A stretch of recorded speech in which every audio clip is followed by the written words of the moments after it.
اعوذ باللہ من الشیطان الرجیم بسم اللہ الرحمن الرحیم الذین استجابوا للہ والرسول من بعد ما اصابهم القرح للذین احسنوا منهم واتقوا اجر عظیم الذين قال لهم الناس إن الناس قد جمعوا لكم فاخشوهم فزادهم إيمانا وقالوا حسبنا الله ونعم الوكيل فانقلبوا بنعمة من الله وفضل لم يمسسهم سوء واتبعوا رضوان الله والله ذو فضل عظيم انما ذلكم الشیطان یخوف اولیاءه فلا تخافوهم وخافونی ان کنتم مؤمنین ولا يحزنك الذين يسارعون في الكفر انهم لن يضروا الله شيئا يريد الله الا يجعل لهم حظا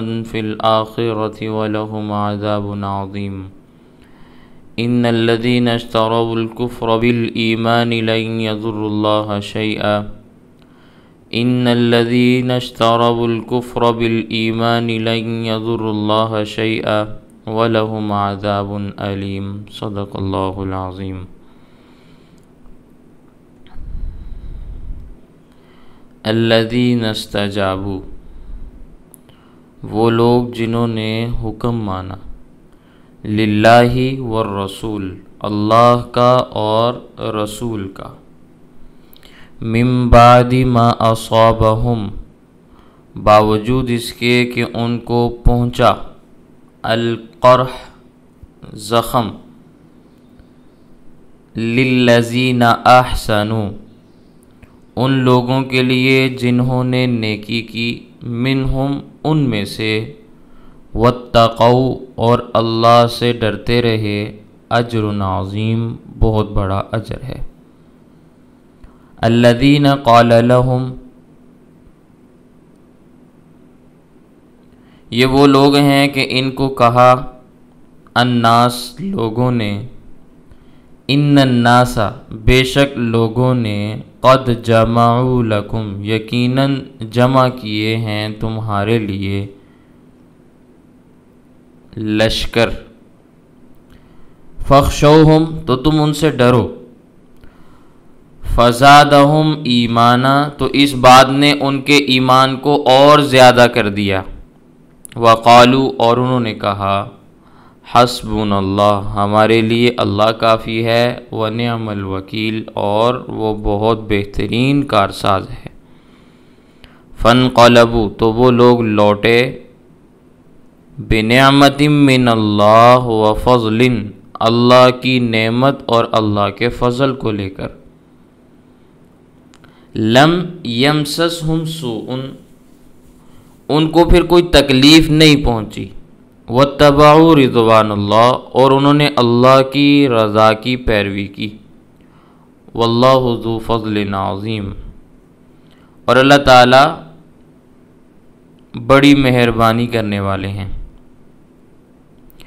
انما ذالکم الشیطان یقینی بات یہ ہے کہ وہ شیطان تمہیں ڈراتا ہے یخوف اولیاءہ وہ ڈراتا ہے اپنے ساتھیوں سے فلا تخافوہم تو تم ان سے خوف نہ کرو وخافونی اور مجھ سے ڈرو ان کنتم مومنین اگر تم مومن ہو ولا يحزنک اور آپ کو غم میں نہ ڈالیں الذین یسارعون وہ لوگ جو دوڑ کے جاتے ہیں فی الکفر کفر میں انہم بے شک وہ لن یضر اللہ شیئا اللہ تعالیٰ کو ہرگز نقصان نہیں پہنچا سکیں گے یرید اللہ اللہ تعالیٰ ارادہ فرماتے ہیں اللہ یجعل لہم اس چیز کا کہ ان کے لیے نہ کریں حظاً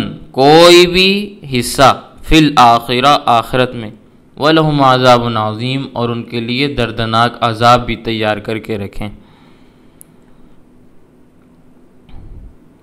ان الذین اشتروا بے شک وہ لوگ جنہوں نے خریدا الکفر، کفر کو، بالایمان، ایمان کے بدلے، ایمان بیچ کے کفر خرید لیا، لن یضر اللہ شیئا، وہ اللہ کا ہرگز نقصان نہیں کر سکتے، وَلَهُمْ عَذَابٌ علیم، البتہ ان کے لیے دردناک عذاب ضرور ہوگا۔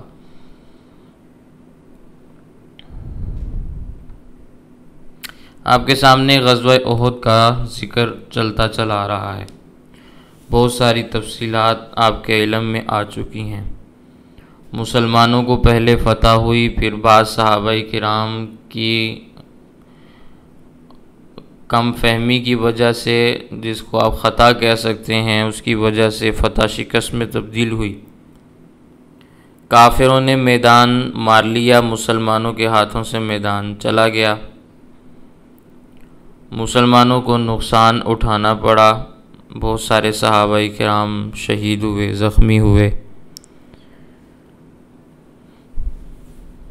لیکن معاملہ یہ ہوا تھا کہ کافر فتح حاصل کرنے کے باوجود بھی بغیر کسی ظاہری سبب کے میدان بھی چھوڑ کر چلے گئے۔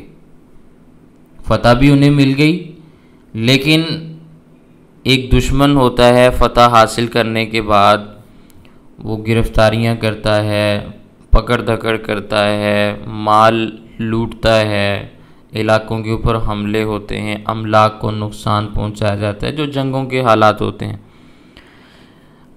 اب فتح انہیں ملی، لیکن اس کے باوجود وہ میدان چھوڑ کے واپس چلے گئے۔ یہ معاملہ تھا کہ اللہ تعالیٰ نے ان کے دلوں میں رعب ڈال دیا تھا۔ مدینہ منورہ سے 8 میل دور حمراء الاسد کا ایک مقام ہے، جگہ ہے۔ جب یہ لوگ واپس جاتے ہوئے وہاں تک پہنچ گئے تو اب ایک دوسرے کی طرف دیکھنے بھی لگے، پوچھنے بھی لگے کہ بھائی جب ہماری فتح ہو گئی تھی تو ہم نے ان کو مارا کیوں نہیں، ہم نے ان کا صفایا کیوں نہیں کیا، ان کا مال کیوں نہیں لوٹا، جو ہمارا مال انہوں نے ہتھیا لیا تھا وہ بھی ہم چھڑا کے واپس نہیں لے کے آئے، ہم نے ایسا کیوں کیا، ہم ایسے ویسے کیسے آ گئے؟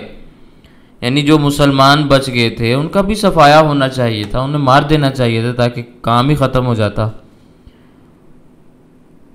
ایک نے کہا میں نے تجھے آتے دیکھا، تو واپس جا رہا تھا تو میں بھی تمہارے ساتھ چل پڑا۔ دوسرے نے کہا میں تمہیں واپس آتا ہوا دیکھ رہا تھا تو میں بھی تمہارے ساتھ چل پڑا، بھی یہ بھی واپس جا رہا ہے وہ بھی واپس جا رہا ہے تو میں نے کیا کرنا ہے، میں بھی چلتا ہوں۔ تو پھر ان کو اپنی غلطی کا احساس ہوا، کہنے لگے اب بھی پلٹ کر ہمیں ان کا صفایا کر دینا چاہیے، میدان میں پڑے ہوئے ہوں گے۔ لیکن وہ حمراء الاسد کی اس مقام پر کافی دیر تک ٹھہرے رہے، بلکہ کافی دنوں تک ٹھہرے رہے۔ پھر نبی کریم صلی اللہ علیہ وسلم کو خبر ملی کہ وہ حمراء الاسد کے مقام پہ اکٹھے ہو رہے ہیں، تازہ دم ہو کر دوبارہ حملہ کرنا چاہتے ہیں۔ تو نبی کریم صلی اللہ علیہ وسلم نے جو باقی ماندہ صحابہ کرام تھے جو زخموں سے بھرے ہوئے تھے انہیں جمع فرمایا کہ قبل اس کے مشرکین پلٹ کر ہم پر حملہ کریں، ہم ان کا تعاقب کر کے ان کے ناپاک ارادوں کو خاک میں ملا دیتے ہیں۔ تو صحابہ کرام اگرچہ تھکے ہوئے تھے، زخموں سے چور چور تھے، پھر بھی انہوں نے لڑنے کی حامی بھر لی اور تیار ہو گئے۔ ایسے موقع پہ دوبارہ لڑنے کے لیے تیار ہونا اور اقدام کے لیے جانا، یہ ایک دفاع ہوتا ہے، ایک اقدام ہوتا ہے، آگے بڑھنا، یہ بہت بڑا مشکل مرحلہ ہوتا ہے۔ لیکن نبی کریم صلی اللہ علیہ وسلم کے دیوانے پروانے ان تکالیف کو برداشت کرنے کے باوجود پھر بھی تیار تھے۔ تو یہاں اللہ تعالیٰ نے ان آیات میں اس کا تذکرہ کیا ہے، الذین استجابوا، وہ لوگ جنہوں نے حکم مانا، للہ والرسول، اللہ کا اور اللہ کے رسول کا، من بعد ما اصابہم القرح، باوجود اس کے کہ ان کو اچھے خاصے زخم بھی لگ چکے تھے۔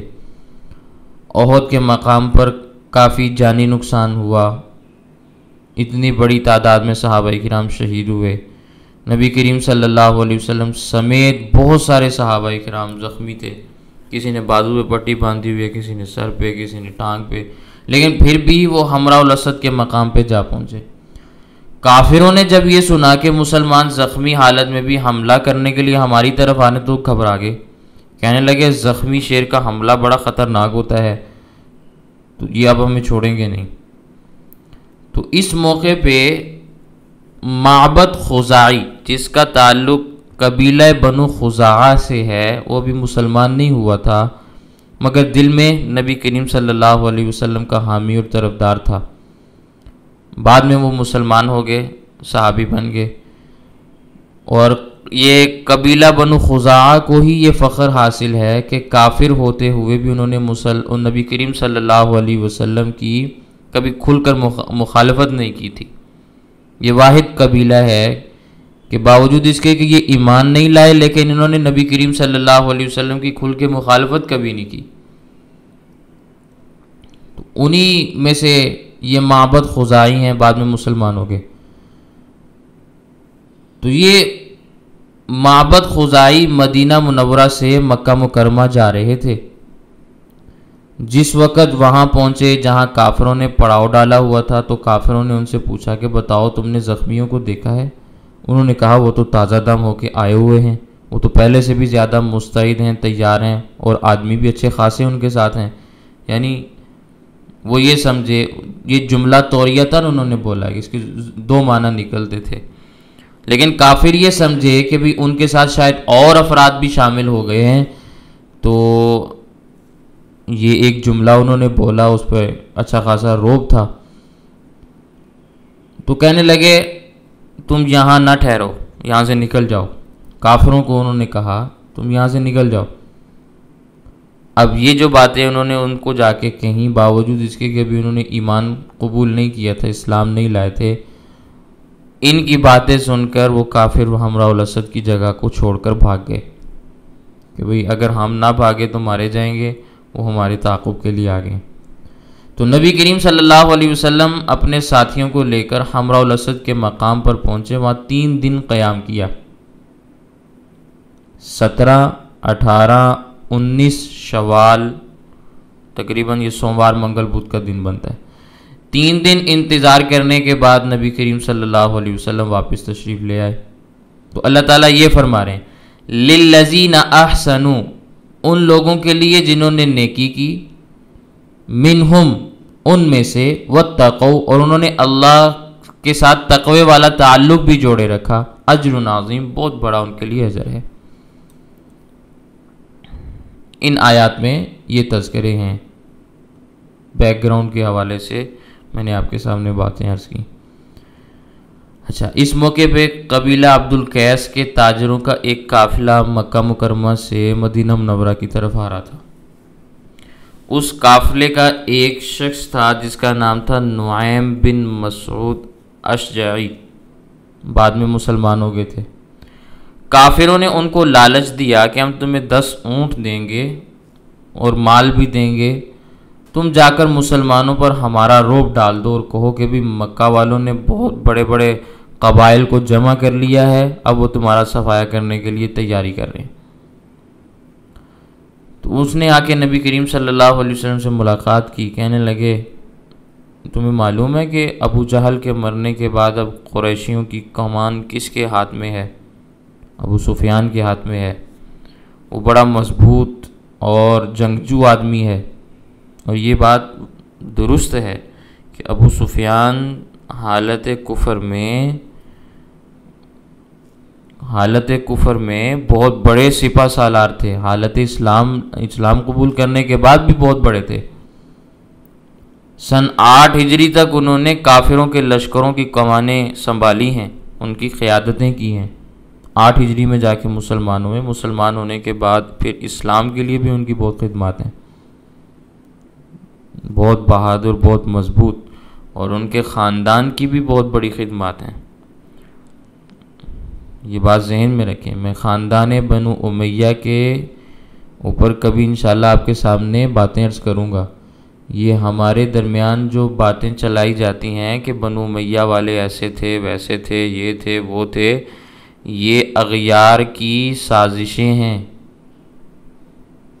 جنہوں نے اسلام کو ڈھانا ہے، کمزور کرنا ہے، پلر گرانے ہیں، زیر زمین کھدائی کرنی ہے کہ اسلام کے نیچے سے ہم چیزیں نکال لیں گے تو وہ اس کی عمارت دھڑام سے نیچے آ کے گر جائے گی۔ یہ اس قسم کے ہتھ کنڈے ہیں۔ خاندان بنو امیہ کے اسلام کے اوپر کتنے احسانات ہیں۔ اسلام کا ان کے اوپر احسان ہے کہ وہ اسلام قبول نہ کرتے تو ان کو آخرت میں کچھ نہیں ملنا تھا، لیکن اسلام قبول کرنے کے بعد خاندان بنو امیہ نے اسلام کے لیے کتنی قربانیاں دیں، اور اسلام عالم کے اندر خاندان بنو امیہ کے صدقے پھیلا ہے، ان کی محنتوں کے طفیل پھیلا ہے۔ یہ اتنی بڑی حقیقت ہے، اتنی بڑی حقیقت ہے، جو لوگ اسلام کے مخالف ہیں وہ کبھی بھی لوگوں کو یہ نہیں بتلانا چاہتے کہ اسلام پھیلایا کنہوں نے ہے۔ وہ یہ تو بتائیں گے کہ اسلام عرب و عجم میں پھیل گیا، لیکن اسلام کو پھیلایا کس نے؟ ذرا یہ بھی تو بتاؤ نا، یہ بھی تو بتاؤ، اسلام کو پھیلایا کس نے؟ بڑی بڑی جنگیں، فتوحات، حضرت سیدنا فاروق اعظم رضی اللہ تعالیٰ عنہ کے زمانہ سے، دورہ خلافت سے جنگوں کا آغاز باضابطہ ہوا ہے۔ سیدنا صدیق اکبر رضی اللہ تعالیٰ عنہ کا زمانہ تو بہت تھوڑا زمانہ ہے، ان کی وفات جلدی ہو گئی، اور اس دورانیے کے اندر وہ مانعین زکوٰۃ ہیں، مسلمہ کذاب ہے، فلاں ہے فلاں ہے، وہ انہی سے لڑائی کے اندر اچھا خاصا وقت گزر گیا، اور یہ بہت اہم مارکے تھے جو سیدنا صدیق اکبر رضی اللہ تعالیٰ کے زمانے میں ہوئی۔ تو جو اندرونی سازشیں تھیں جب وہ ختم ہو گئیں تو سیدنا عمر رضی اللہ تعالیٰ کے زمانے سے اسلام کی فتوحات شروع ہوئی ہیں، علاقے فتح ہونا شروع ہوئے ہیں۔ تو کمانڈر کون ہیں؟ ذرا تاریخ اسلام کا مطالعہ کریں، کون ہیں جو آگے جا کے لڑ رہے ہیں؟ حضرت عمر رضی اللہ تعالیٰ نے کن کن کے ذمے ڈیوٹیاں لگائی ہوئی ہیں؟ فوج کی کمان کن کے ہاتھ میں ہے؟ مختلف محاذوں کے اوپر، کوئی مشرق کی طرف لڑنے کے لیے جا رہا ہے، کوئی مغرب کی طرف جا رہا ہے، کوئی شمال میں جا رہا ہے، کوئی جنوب میں جا رہا ہے، کون ہیں وہ سارے لڑنے والے؟ کن کے ہاتھ میں قیادتیں تھیں؟ مطالعہ کریں، آپ کو سمجھ آئے گی ان کا تعلق کن خاندانوں سے ہے۔ پھر سیدنا عثمان غنی رضی اللہ تعالیٰ عنہ خود بنو امیہ کے خاندان سے تعلق رکھتے ہیں، اور ان کے زمانے میں اسلام نے کتنی ترقی کی، مزید پھیلا، ہمارے ہندوستان تک اسلام آیا حضرت عثمان غنی رضی اللہ تعالیٰ عنہ۔ افغانستان، ہندوستان، یہ علاقے بھی سارے اس زمانے کے اندر صحابہ کرام یہاں تک آئے۔ تو کس نے بھیجا ان کو یہاں تک؟ کون لے کر آیا؟ کس کے ہاتھ میں کمانیں موجود تھیں؟ کمانڈر کون تھے؟ خاندان کے اعتبار سے دیکھیں، آپ کو باتیں سمجھ میں آئیں گی۔ سمجھ آ رہی ہے میری بات؟ پھر حضرت علی رضی اللہ تعالیٰ عنہ کا دور خلافت آیا تو آپس کی جنگیں تھیں۔ جب حضرت حسن رضی اللہ تعالیٰ عنہ نے خلافت حضرت امیر معاویہ رضی اللہ تعالیٰ عنہ کے سپرد کی، اسلام پھر آگے بڑھنا شروع ہوا۔ تو قیادت کرنے والا کون ہے؟ کس خاندان سے تعلق ہے؟ ذرا یہ دیکھو۔ پھر 20 سال حضرت امیر معاویہ رضی اللہ تعالیٰ عنہ کی خلافت کا زمانہ ہے، اسلام کہاں تک پھیلا ہے؟ بحر و بر کی جنگیں ہوئی ہیں، کس نے پھیلایا؟ یورپ تک اسلام کس نے پہنچایا؟ پوری دنیا کے اندر اسلام کو نافذ کرنے والے، اسلام کا پیغام پہنچانے والے، تلوار کے زور پر اسلام کو نافذ کرنے والے یہ خاندان بنو امیہ کے افراد ہیں۔ اس حقیقت کو کبھی بھولنا نہیں چاہیے۔ ہاں، یزید کے کارنامے الگ ہیں، ان کارناموں کی وجہ سے ہم اس پورے خاندان کی اسلام کے لیے کی گئی خدمات کو پاؤں کی ٹھوکر مار کے اڑا دیں؟ یہ انصاف ہے؟ اس لیے ذرا حقیقت کی اینک پہن کر صحیح طور پر اسلام کا مطالعہ کریں، اسلام کی تاریخ کا مطالعہ کریں۔ یہ لوگوں نے جو باتیں ہمارے درمیان اڑائی ہوئی ہیں، ان باتوں کا حقیقت سے کوئی تعلق نہیں ہے۔ یہ اغیار کی سازشیں ہیں جن کا شکار مسلمان ہو چکے ہیں۔ آج مسلمان بھی کہتے ہیں کہ بھی خاندان بنو امیہ تو ایسا تھا، ویسا تھا، انہوں نے یہ کیا، انہوں نے وہ کیا۔ اسلام سے پہلے انہوں نے کفر کے لیے بہت کچھ کیا۔ اسلام جب قبول کر لیا تو اسلام قبول کرنے کے بعد انہوں نے اسلام کے لیے کیا کچھ کیا، یہ نہیں سمجھ آتا، یہ نہیں دیکھتے۔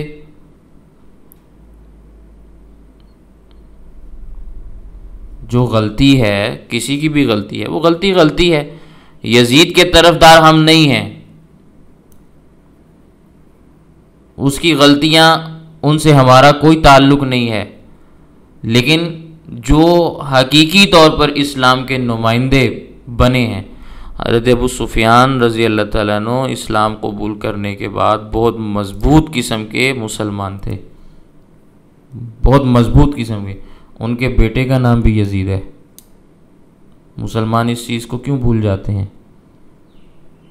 حضرت فاروق اعظم رضی اللہ تعالیٰ عنہ کے دور میں، حضرت ابوبکر رضی اللہ تعالیٰ عنہ کے دور میں، ابو سفیان کے بعد خاندان کی سربراہی بھی یزید کے ہاتھ میں. وہ یزید رضی اللہ تعالیٰ عنہ ہیں، وہ یزید نہیں ہے جنہوں نے حضرت حسین کا مقابلہ کیا. تو یزید نام رکھنا کوئی غلط بھی نہیں ہے، لیکن چونکہ امت کا ایک مزاج بن چکا ہے، اب وہ بات سننا پسند ہی نہیں کرتے، حقیقت کو سمجھنا ہی نہیں چاہتے، جاننا ہی نہیں چاہتے. تو کیا کریں ہم لوگوں کا؟ خیر، باتیں تو بہت ساری کی جا سکتی ہیں. وہ یزید تھے رضی اللہ تعالیٰ عنہ، ان کی وفات ہوئی غالباً حضرت عمر رضی اللہ تعالیٰ عنہ کے زمانے، حضرت عمر کے زمانے میں. ان کے بعد ان کے بیٹے اور ان کے بھائی حضرت امیر معاویہ رضی اللہ تعالیٰ عنہ، یہ بھی حضرت ابو سفیان کے بیٹے ہیں، ان کو سیدنا فاروق اعظم رضی اللہ تعالیٰ عنہ نے کمان دی ہے. تو یہ اسلام کے لیے لڑنے مرنے والے افراد ہیں، انہوں نے اسلام کو پورے عالم کے اندر پھیلایا ہے. ان کی ان خدمات کو آپ نظر انداز کر کے ان کی آگے اولاد اگر کوئی غلط کام کرتی ہے، مثال کے طور پر یزید کے کارنامے ہیں، تو کیا اس کے کارناموں کی وجہ سے آپ پچھلی ساری تاریخ کو بھلا دیں گے، آگ لگا دیں گے؟ اس کے کارناموں کا ان کے والد سے، ان کے دادا سے، اس کے چچاؤں سے کوئی تعلق ہی نہیں، اس کا ذاتی فعل ہے. آج میں کچھ کر لوں یا میرا بیٹا کچھ کرے تو وہ میرے نامہ اعمال میں کیسے آئے گا؟ میں نے تو نہیں کیا نا. میں آج کے اس زمانے کے اعتبار سے بھی بڑے بڑے علماء کرام کے صاحبزادے آپ کو دکھاؤں وہ آج کس حال میں موجود ہیں. کیا ہم ان علماء کرام کی گردنیں اڑا دیں کہ تمہارے بیٹے ایسے ہیں، تمہاری اولادیں ایسی ہیں؟ آج کی دنیا میں کوئی بھی بندہ اس چیز کو قبول کرنے کے لیے تیار، ٹھیک ہے تمہارا بیٹا اگر راہ راست سے ہٹ گیا ہے، وہ یہ بن گیا ہے، وہ بن گیا ہے، میں کس کا نام لوں، کس کا نام لوں؟ لوگ جانتے ہیں کسی نے یہودیت کی طرفداری میں اتنا آگے بڑھ کر کام کیا کہ لوگ اس کو یہودی سمجھنے لگے. کتنے بڑے عالم کا بیٹا ہے. کسی نے قادیانیوں کی حمایت میں اتنا آگے بڑھ کر کام کرنا شروع کر دیا کہ پاکستان کے اندر وکیلی وہ بن گئے قادیانیت کے حق میں. کتنے بڑے عالم کا بیٹا ہے. تو لوگ گمراہ ہو جاتے ہیں. اخلاقی اعتبار سے کتنی کمزوریاں، شرابیں پیتے ہیں، زنا کرتے ہیں، سب کچھ کرتے ہیں جو دنیا والے لوگ سب کرتے ہیں. تو کیا ان کے باپوں کو یا ان کے آبا و اجداد نے جو کام کیے ہیں، دین کی خدمات سر انجام دی ہیں، ان کے اوپر پانی پھیر دیں؟ آج کے اس زمانے کے اندر کوئی بھی اس چیز کا روادار نہیں ہے کہ ان کے ساتھ ایسا معاملہ. تو پھر حضرت امیر معاویہ رضی اللہ تعالیٰ عنہ اور حضرت ابو سفیان کا کیا قصور ہے کہ یزید کے اپنے غلط اعمال کی وجہ سے آپ پوری پچھلی ہسٹری کو آپ آگ لگا دیتے ہیں؟ سوچنے اور سمجھنے کے لیے تیار ہی نہیں ہوتے. اسی لیے میں ایک جملہ کہا کرتا ہوں، میرے محرم کے اسباق سنیں. اس میں نے یہ بات عرض کی تھی کہ لوگ جب سوچنے لگتے ہیں، سمجھنے لگتے ہیں تو ذاکر اعلان کرتا ہے روو، اور پورا مجمع رونے لگ جاتا ہے دھاڑے مار کے. تو جو قوم رونے سے تعلق رکھتی ہو، سوچنے سمجھنے والی باتوں کے اوپر رونا شروع کر دے، اس کا دماغ نہیں چلتا. تو جب دماغ کام نہیں کرے گا تو فیصلے کیسے کرو گے؟ غور و فکر کیسے کرو گے کہ کیا ہوا تھا؟ کہانی سنا دی، منظر نامہ واضح کر دیا، ایک فلم چلا دی، چلانے کے بعد کہا بھی اب رونا شروع کرو، تو سارے رونے لگ گئے. تو وہ سوچنے سمجھنے والا نظام تو وہ تو ختم ہو گیا نا. تو جب کبھی کسی نے سوچا ہی نہیں، سمجھا ہی نہیں، تو وہ کیا فیصلے کریں گے؟ کیسے جانیں گے یہ بات کہ انہیں کیا بتایا جا رہا ہے، کیا سمجھایا جا رہا ہے؟ تو سوچنے اور سمجھنے کا مقام ہے. سوچیں، سمجھیں، پھر آگے بڑھیں. اللہ تعالیٰ راہیں ہموار کریں گے، سمجھ آئے گی.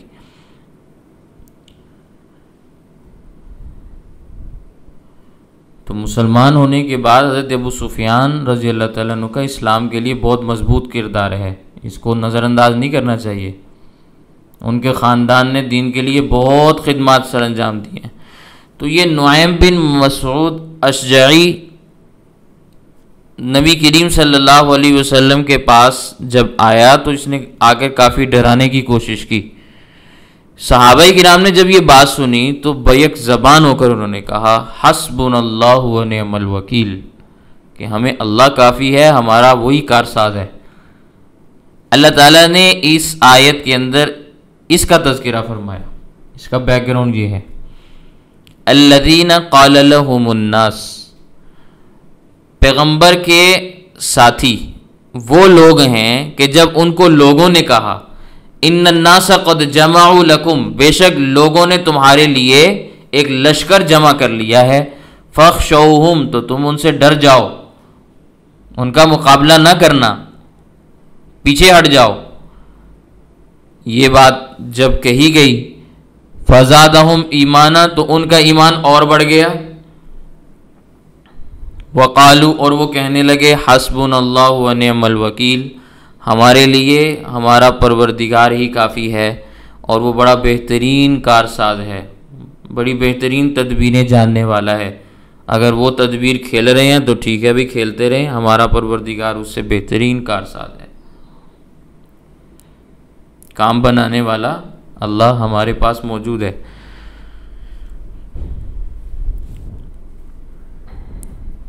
تاریخ کی، تفسیر کی کتابوں میں یہ بات موجود ہے، لکھی ہوئی ہے کہ جب نمرود بن کنعان نے حضرت ابراہیم علیہ السلام کو آگ میں جلانے کا حکم دیا تو اس کے لیے ایک بہت بڑا بھٹا تیار کیا گیا، اس میں لکڑیاں ڈال کر ان کو آگ لگائی گئی، آگ کے شعلے بھی بھڑکے، حضرت ابراہیم علیہ السلام کو منجنیق کے ذریعے آگ کے اس بھٹے میں پھینکا گیا۔ اور یہ اس زمانے کے اندر منجنیق کس نے بنائی؟ انجینئر تھا ہیسن، اس نے یہ چیزیں تیار کر کے دیں۔ اس زمانے کے اندر اس کے ذریعے سے وہ بڑے بڑے پتھر قلعوں کے اوپر ڈالتے تھے، پھینکا کرتے تھے، سنگ باری کیا کرتے تھے۔ تو وہ حضرت ابراہیم علیہ السلام کے لیے چیز انہوں نے استعمال کی۔ اور سنن دارمی کی روایت میں آتا ہے جرد عن الثیاب، حضرت ابراہیم علیہ السلام کو آگ میں ڈالتے وقت انہوں نے ننگا کر دیا، کپڑے بھی اتار دیے۔ اس لیے بخاری شریف کے اندر روایت آپ کے سامنے آئے گی جب آپ بخاری پڑھیں گے کہ جب لوگ قبروں سے نکلیں گے تو سب سے پہلے حضرت ابراہیم علیہ السلام کو لباس پہنایا جائے گا۔ قبر میں مردے کو لباس نہیں دیا جاتا نا، چادریں دی جاتی ہیں، قبر سے نکلنے کے بعد لباس دیا جائے گا، وہ بھی سب کو نہیں ملے گا۔ کل قیامت کے دن لوگ اسی حالت میں، برہنہ حالت میں اللہ کے دربار میں پیش ہوں گے۔ البتہ انبیاء کو لباس ملے گا، انبیاء کو لباس ملے گا۔ تو سب سے پہلے نبی کریم صلی اللہ علیہ وسلم فرماتے ہیں حضرت ابراہیم علیہ السلام کو لباس پہنایا جائے گا، اس کے بعد مجھے پہنایا جائے گا، یعنی نبی کریم صلی اللہ علیہ وسلم کو۔ اور حضرت ابراہیم علیہ السلام کو پہلے لباس پہنانے کی وجہ بھی یہی ہے کہ ان کو ننگا کر کے ہاتھ پاؤں رسیوں سے باندھ کر منجنیق کے ذریعے آگ میں پھینکا گیا تھا، تو اس وجہ سے ان کا وہاں لباس اترا۔ اللہ کل قیامت کے دن انہیں یہ اعزاز دیں گے کہ اس دن سب سے پہلے کپڑے انہیں پہنائے جائیں گے جن کے کپڑے دنیا میں اتارے گئے۔ تو جب ابراہیم علیہ السلام کو منجنیق میں رکھا گیا تو ابراہیم علیہ السلام کے مخالفین نے نمرود زندہ باد کے نعرے بھی لگائے، خوشی میں بھنگڑے بھی ڈالے کہ ابھی یہ وہاں جا کے بجے گا، اس کا سر پھٹے گا اور ہمارے کلیجے ٹھنڈے ہوں گے، جس طرح اس نے ہمارے بتوں کو توڑا تھا آج یہ ٹوٹ جائے گا۔ اسی حالت میں جبرائیل علیہ السلام تشریف لائے، حضرت ابراہیم علیہ السلام سے فرمایا کہ حضرت میرے لائق کوئی خدمت ہے تو بتا دیں۔ اس موقع پہ حضرت ابراہیم علیہ السلام نے کیا فرمایا تھا؟ حسبی اللہ و نعم الوکیل، حسبی اللہ و نعم الوکیل، میرا پروردگار میرے لیے کافی ہے، وہ بڑا بہترین کارساز ہے، مجھے تمہاری مدد کی ضرورت نہیں ہے، وہ دیکھ رہا ہے۔ یہ وہ جملہ ہے۔ پھر حضرت ابراہیم علیہ السلام کو جب آگ میں ڈالا گیا، بخاری کی روایت ہے، گھروں کے اندر چھپکلیاں ہوتی ہیں نا، اس کو عربی میں کہتے ہیں وزغ، وزغ، واو اور را کے بعد جو زا آتی ہے وہ زا اور غین، اس نے پھونکے مارنا شروع کی کہ آگ اور تیز ہو۔ اس کی پھونکوں سے بنتا کچھ نہیں تھا، آگ تیز نہیں ہوئی، ایک چھپکلی کے پھونک مارنے سے آگ کتنی بھڑک جائے گی، لیکن اس نے اپنے باطنی خباثت کو ظاہر کیا ہے کہ میں اندر سے کیا ہوں۔ اور ایک پرندہ ہے جس کو ہماری اردو زبان کے اندر کالی کات بھی کہا جاتا ہے، وہ بڑی دور سے اپنی چونچ کے اندر پانی لے کر بلندی سے اس کو پھینکتا تھا، تو دوسرے پرندوں نے اس سے پوچھا بھئی تمہاری اس چھوٹی سی چونچ سے ابراہیم علیہ السلام جس آگ میں ہے وہ آگ بجھ جائے گی؟ تو اس نے کہا آگ بجھانا میرا کام نہیں ہے، میں نے اللہ کے خلیل کی مدد کے لیے اپنی توفیق کے مطابق اپنی چونچ کا استعمال کرنا ہے، میں جتنا پانی آ گیا میرے لیے وہ نجات ہے، بچانا اللہ نے ہے، میں نے اپنا کام کرنا ہے۔ تو یہ سمجھنے والی بات ہے، پرندے کو یہ بات سمجھ میں آتی ہے، ہم انسانوں کو نہیں آتی۔ آج اگر ہم اسلام کی خدمت کے لیے، اسلام کی مدد و نصرت کے لیے اپنی چونچ بھی استعمال کریں نا، یعنی جتنی اللہ نے جس کو توفیق دی ہے وہ اتنی خدمت کر دے تو یہ کافی ہے۔ لا یکلف اللہ نفسا الا وسعہا، اللہ نے کسی شخص کو اس کی طاقت سے زیادہ کا مکلف ہی نہیں بنایا۔ اور کسی غلط فہمی میں کوئی نہ رہے کہ اگر ہم نہیں اٹھیں گے تو اسلام مٹ جائے گا۔ یہ کافر جتنا مرضی زور لگا لیں، ظالم جتنا مرضی زور لگا لیں، منافق جتنا مرضی زور لگا لیں، اس اسلام کی حفاظت کا وعدہ اللہ نے خود لیا ہے۔ اللہ نے اس اسلام کو بچا کے رکھنا ہے، خواہ وہ مسلمانوں کے ہاتھوں بچائے یا کافروں کے ہاتھوں بچا لے۔ لیکن بات ہماری ہے کہ ہمارا کتنا حصہ ڈلے گا، ہماری کیا محنت ہوگی، ہم کس پلڑے میں جائیں گے، یہ بس ہمارے لیے مسئلہ ہے۔ محنت کریں گے تو ہمارا فائدہ ہے، محنت نہیں کریں گے تو بھائی کل قیامت کے دن ساری چیزیں واضح ہو جائیں گی۔ تو فانقلبوا بنعمت اللہ و فضل،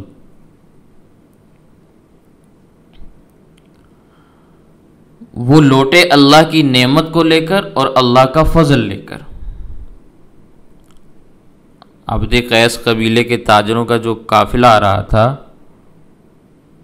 اس سے سامان خریدا گیا، چونکہ وہ تاجر لوگ تھے، تھوک کے حساب سے ان کو سستا سامان مل گیا، ان کو بڑا فائدہ ہوا۔ جو مسلمان حمراء الاسد میں موجود تھے، جب قافلہ وہاں سے گزرا تو وہاں سے انہوں نے چیزیں خرید لیں۔ یہ بات اللہ تعالیٰ نے قرآن کریم میں بیان کی، تمہارا جانا فائدے سے خالی نہیں، اللہ کا فضل بھی تمہارے ساتھ رہا، اللہ نے تمہیں نعمتیں بھی دے دی، ناکام نہیں ہوئے، سفر ضائع نہیں ہوا، محنت رائے گاہ نہیں گئی، اللہ نے بہت کچھ عنایت کر دیا۔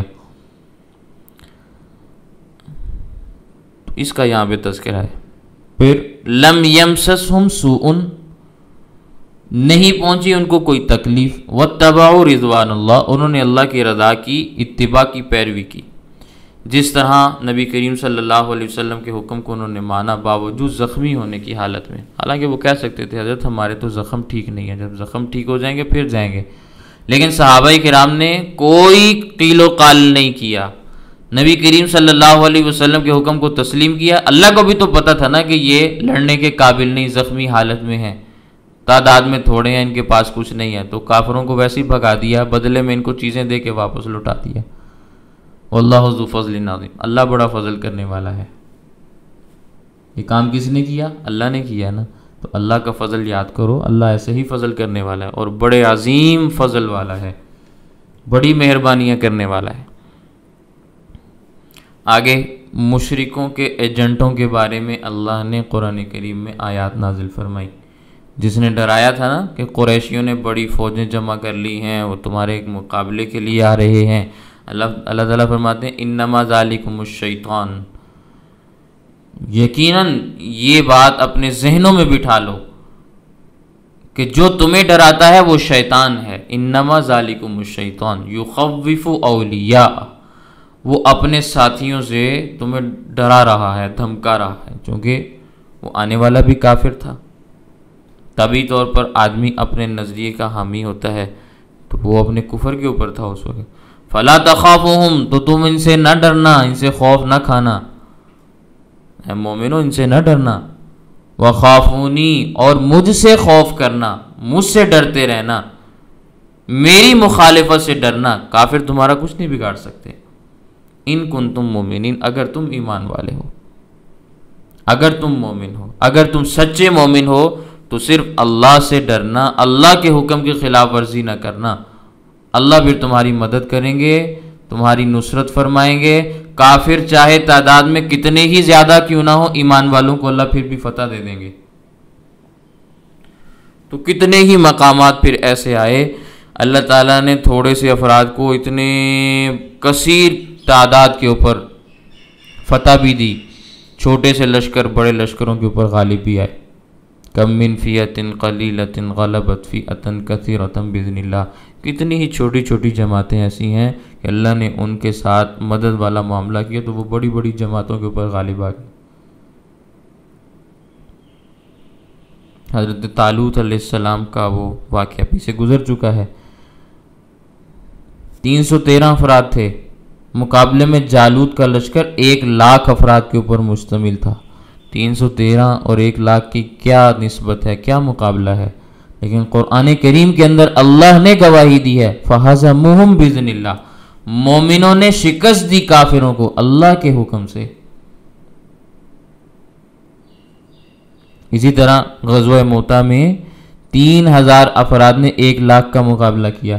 اللہ کے فضل و کرم سے کافروں کو شکست کا سامنا کرنا پڑا. یرموک کے مقام پہ 35,000 یا بعضوں کے اندر 45,000 یا 46,000 کا تذکر آتا ہے. اور دوسری طرف رومیوں کا لشکر کتنا ہے، 7,00,000 کی تعداد میں فوجی ہیں. 7,00,000 کوئی چھوٹی تعداد نہیں، لیکن مسلمانوں نے 7,00,000 افراد کو شکست دے دی. کس بنیاد پہ؟ ایمان کی بنیاد پہ. تو سب سے بڑی قوت ایمان اور عمل صالح ہے. اس کے ہوتے ہوئے ہتھیار انسان کے پاس اتنے نہ بھی ہوں نا، معمولی اللہ کی مدد آ جاتی ہے. اور صرف ہتھیاروں کے اوپر بھروسہ ہو کہ ہم نے یہ ہتھیار بنا لیا، ہم نے یہ ٹینک بنا لیا، ہم نے یہ جہاز بنا لیا، یہ ہیلی کاپٹر بنا لیا، ہم نے بختر بند گاڑیاں بنا لی، یہ کر لیا، وہ کر لیا، یہ میزائل بنا لیے، انہی میں لگے رہیں اور سارا بجٹ اسی کے اوپر لگاتے رہیں، اور قلب کے اندر ایمان نہ ہو، بے ایمانوں کو جرنیل بناتے رہیں، تو پھر فتح تو نہیں ملے گی. ان میزائلوں کا بھی کوئی فائدہ نہیں ہوگا، ان گاڑیوں کا بھی کوئی فائدہ نہیں ہوگا، کسی چیز کا بھی فائدہ نہیں ہوگا. تو سب سے بڑی قوت ایمان ہے. اور اللہ تعالیٰ کا وعدہ ہے قرآن کریم کے اندر انتم الاعلون ان کنتم مومنین، تم ہی غالب رہو گے اگر تم مومن ثابت ہوگے. اگر تم صحیح ایمان والے رہے تو تمہیں غلبہ ضرور ملے گا. پھر ایک بات اور بھی ذہن میں رکھیں، جب اللہ کے نبی صلی اللہ علیہ وسلم غزوہ احد کے لیے آئے تھے تو 1,000 کا لشکر تھا، 300 افراد واپس چلے گئے تھے جو منافق تھے. ان کی علیحدگی کا نبی کریم صلی اللہ علیہ وسلم کو طبی طور پر بہت دکھ تھا، صدمہ تھا، کیونکہ ایک آدمی ساتھ مل کر پھر الگ ہو جائے اور دشمنوں کا ساتھ دے دے، یہ بہت بڑے صدمے کی، بہت بڑے دکھ کی بات ہوتی ہے. اور یہ منافق ایسے ہی تھے. تو اللہ تعالیٰ فرماتے ہیں وَلَا يَحْزُنْكَ، اور یہ بات سمجھیں کہ آپ غم نہ کریں، الَّذِينَ يُسَارِعُونَ، ان لوگوں کے بارے میں جو دوڑ کر جاتے ہیں فی الکفر، کفر میں، انہم لن یضروا اللہ شیئا، بے شک وہ ہرگز نہیں نقصان پہنچا سکیں گے اللہ تعالیٰ کو ذرہ برابر بھی۔ تو جب وہ اللہ تعالیٰ کا کچھ نہیں بگاڑ سکتے تو اللہ کے پیغمبر کا کیا بگاڑ سکتے ہیں جس کی حفاظت اللہ نے کرنی ہے؟ اللہ تو اللہ ہے نا، اللہ کا کچھ نہیں بگاڑ سکتے تو جس چیز کی حفاظت کا وعدہ اللہ نے لیا ہے اس کا بھی کچھ نہیں بگاڑ سکتے۔ یرید اللہ الا یجعل لہم، اللہ تعالیٰ ارادہ کرتا ہے اس چیز کا کہ نہ بنائے ان کے لیے حظًا فی الآخرہ، آخرت میں کوئی بھی حصہ، آخرت میں اللہ ان کو کچھ نہیں دینا چاہتے۔ کیا دینا چاہتے ہیں؟ وَلَهُمْ عَذَابٌ عَظِيمٌ، صرف دردناک قسم کا بہت بڑا عذاب ان کے لیے تیار کیا، اس کے علاوہ اللہ ان کو کچھ نہیں دینا چاہتے، کیونکہ انہوں نے ایمان کا دعویٰ کر کے کفر کی طرف اپنے آپ کو لے کر گئے۔ دعویٰ ایمان کا کیا، چلے کافروں کے پاس گئے، زبانی طور پر کلمہ پڑھتے اور اندرونی طور پر کافروں کے ساتھ رہے۔ تو جب وہ خود ایمان کی طرف نہیں آنا چاہتے تو اللہ تعالیٰ زبردستی کسی کو ایمان نہیں دیتا۔ ایمان لانے میں اور کفر اختیار کرنے میں اللہ نے انسان کو اختیار دیا ہے۔ فَمَنْ شَاءَ فَلْيُؤْمِنْ وَمَنْ شَاءَ فَلْيَكْفُرْ، جو ایمان لانا چاہے ایمان لے، جو کفر اختیار کرنا چاہتا ہے کافر رہے۔ تو جب وہ کفر کی طرف مائل ہیں تو آخرت میں ان کو کیا ملے گا پھر سوائے اس کے وَلَهُمْ عَذَابٌ عَظِيمٌ، ان کے لیے بہت بڑا عذاب ہوگا۔ اور قرآن کریم میں اللہ نے کیا فرمایا؟ اِنَّ الْمُنَافِقِينَ فِي الدَّرْكِ الْأَسْفَلِ مِنَ النَّارِ، منافق جہنم کے سب سے نیچے والے طبقے میں ہوں گے، جہاں سب سے سخت ترین عذاب انہیں ہوگا۔ کافر بھی ان سے اوپر ہوں گے، یہودی بھی ان سے اوپر ہیں، عیسائی بھی ان سے اوپر ہیں۔ اوپر کا مطلب یہ ہے کہ ان کو عذاب پھر کم ہے، ان کو سب سے سخت ترین عذاب ہوگا۔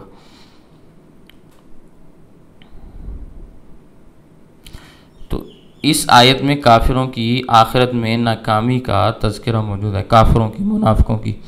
اگلی آیت میں اللہ تعالیٰ فرماتے ہیں کہ دنیا میں بھی یہ لوگ ناکام ہوں گے۔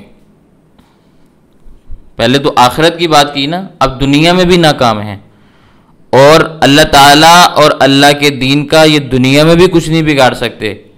اس لیے اللہ تعالیٰ نے فرمایا ان الذین اشتروا الکفر بالایمان، بے شک وہ لوگ جنہوں نے خریدا کفر کو ایمان کے بدلے۔ ایمان سے یہاں مراد ہے فطرت صحیحہ سلیمہ، جس کے اوپر بچہ پیدا ہوتا ہے۔ کافروں نے وہ فطرت ضائع کر دی، کفر اختیار کر لیا۔ اور یہ بھی کہا جا سکتا ہے کہ اللہ تعالیٰ نے انسان کو عقل، سمجھ، حواس ظاہرہ، حواس باطنہ، یہ ساری قوتیں عنایت فرمائی ہیں، عطا فرمائی ہیں۔ ان سے ایمان اور نیکیاں لوگ خرید سکتے ہیں۔ اگر لوگ ان چیزوں کو استعمال میں لا کر ایمان اور عمل صالح کر لیں گے تو جنت میں جائیں گے، لیکن کافروں نے اپنی ان چیزوں کو بھی کفر کے لیے استعمال کیا ہوا ہے اور ضائع کر دیا۔ ظاہر ہے کفر کے لیے جو چیز استعمال ہو رہی ہے وہ تو ضائع ہو رہی ہے نا، تو اس لیے ایمان کے بدلے انہوں نے کفر خرید لیا۔